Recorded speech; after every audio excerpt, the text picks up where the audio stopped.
The story, this involved a 14-year-old living out of Fabens. This young man, 14 years of age, had come to the United States, traveled by himself through Central America into Mexico and into the United States, and he thought he was in Houston, and it ended up that he was out in Fabens, middle of nowhere. The thing is that some of the children had seen him working at one of these they're small farms actually out in the desert, and they asked him why he wasn't in school. Well, the little girls went home and told the parents about this young man that they had talked to. The parents then told the parish priest. The parish priest then told the Diocesan Migrant Refugee Service. The Diocesan Migrant Refugee Service then contacted the police and FBI. And so both FBI and the detective from the police department went out to the site, and the young man would not come to the gate. It was fenced in, and of course the police and the FBI agent could not go into the property, so they had to call Border Patrol. Now Border Patrol came, so you have three different agencies there at one point in time. The little boy had been told that he could leave at any time. However, the man that whose property it was said, if you walk out that gate, you're going to be tracked down by the Border Patrol, you're going to be tortured, and you're going to be killed. So, of course, this little guy was not going to come out of that fenced-in area. Instead, he decided that he would take his own life. He decided, I'd rather die by my own hand than have them shoot me, as he had envisioned earlier.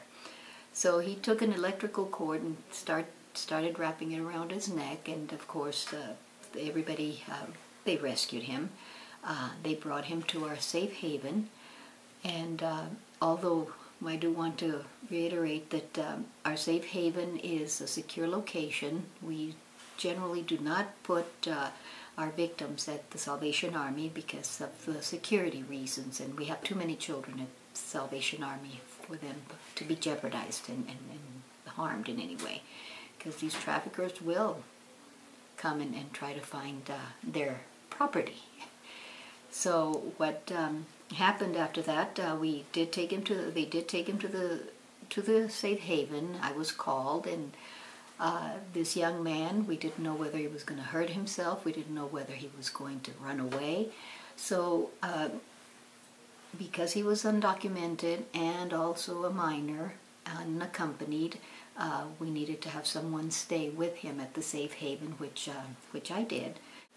The thing is that this young man did not divulge his real name, did not really tell us a real story until 2 days later about the exploitation and how he had been made to work around heavy equipment and machinery that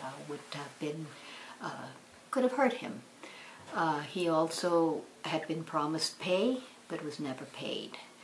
So once we did have him at the safe haven, the first thing we did, of course, was to make contact with the parents. The parents did want him to remain in this country, and so we did look for a family outside of in the United States, outside of his home country, and we did find an uncle and an aunt whom we contacted, but they were not willing to assume the responsibility for this young man. So in the meantime, I made arrangements with the Office of Refugee and Resettlement to have this young man put in foster care. So a social worker came by and picked him up at our safe haven. This young man spent 23 days under our supervision.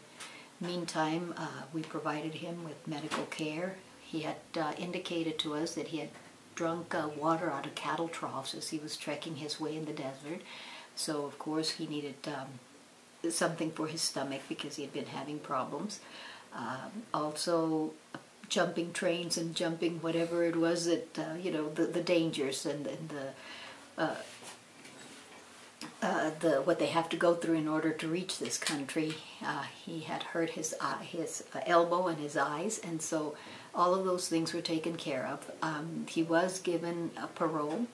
The thing is that he went to another location for foster care, and